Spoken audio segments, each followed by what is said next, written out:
বাবা সতীশ পেডনেকর একসময় ছিলেন তুখোড় রাজনীতিবিদ। মহারাষ্ট্রের শ্রমমন্ত্রীও ছিলেন তিনি। সেই পথেই কি হাঁটছেন কন্যা বলিউড অভিনেত্রী ভূমি পেডনেকর?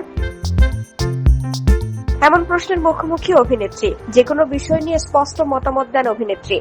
সামাজিক হোক কিংবা রাজনৈতিক, শক্তিশালী মন্তব্য করতে পিছপা হন না তিনি। তাই প্রশ্ন ওঠে, এবার সত্যি কি তিনি রাজনীতিতে যোগ দিচ্ছেন? সম্প্রতি এক অনুষ্ঠানে রাজনীতি নিয়ে প্রশ্ন করতে দ্রুত উত্তর দেন ভূমি পেডনেকর। তিনি বলেন, আমার রক্তেই দেশের সেবা রয়েছে। এবার সেটা যেভাবেই হোক, নিজের সিনেমার মাধ্যমেও আমি সেটাই করার চেষ্টা করছি। তবে রাজনীতিতে যোগ দেওয়ার ইচ্ছা উড়িয়ে দেননি অভিনেত্রী। ভূমি পেডনেকর বলেন, আমার কাছে যদি আরো গভীরভাবে দেশের কাজ করার সুযোগ আসে তাহলে কেন করব না। নিজের মতাদর্শ নিয়ে অভিনেত্রী বলেন, খুব সাধারণ একটি আদর্শে বিশ্বাসী আমি শুধু যতটা সম্ভব দেশের সেবাই করতে চাই। ভূমি পেডনেকরের শেষ মুক্তিপ্রাপ্ত ছবি দলদল সিনেমাটি ওটিটিতে মুক্তি পায় এবং সাড়া ফেলে। তার আগে ভক্ষক নামেও একটি সিনেমায় অভিনয় করেছেন তিনি, যেখানে রয়েছে সামাজিক বার্তা। অনুভব সিনহার ভিড় সিনেমাতেও অভিনয় করেছিলেন ভূমি পেডনেকর।